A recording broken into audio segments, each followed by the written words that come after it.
টি-20 বিশ্বকাপের সুপার 8-এ নিজেদের দ্বিতীয় ম্যাচে আজ ভারতের মুখোমুখি হবে বাংলাদেশ। অ্যান্টিগার সার্ভিউ রিচার্ড স্টেডিয়ামে খেলা শুরু হবে রাত 8:30টায়।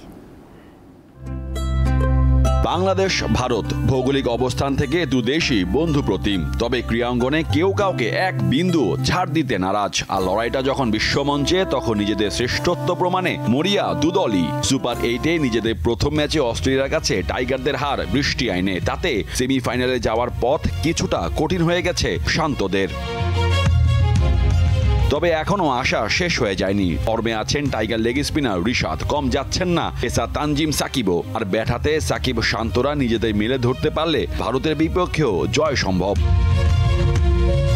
অন্যদিকে আফগানিস্তানকে হারিয়ে সুপার 8-এ নিজেদের প্রথম জয়টা ঝুলিতে পুড়েছে ম্যান ইন ব্লুরা। অবশ্য বিরাট কোহলির ব্যাট এখনো প্রত্যাশা পূরণে ব্যর্থ, তাতে কি? সূর্যকুমার যাদব, বুমরা, অর্শদীপ সিংরা রয়েছেন দারুণ ছন্দে। তারাও চাইবে এই ম্যাচে জয় দিয়ে আগেভাগেই সেমিফাইনাল নিশ্চিত করতে। মোহাম্মদ হাসিব, দীপ্ত স্পোর্টস।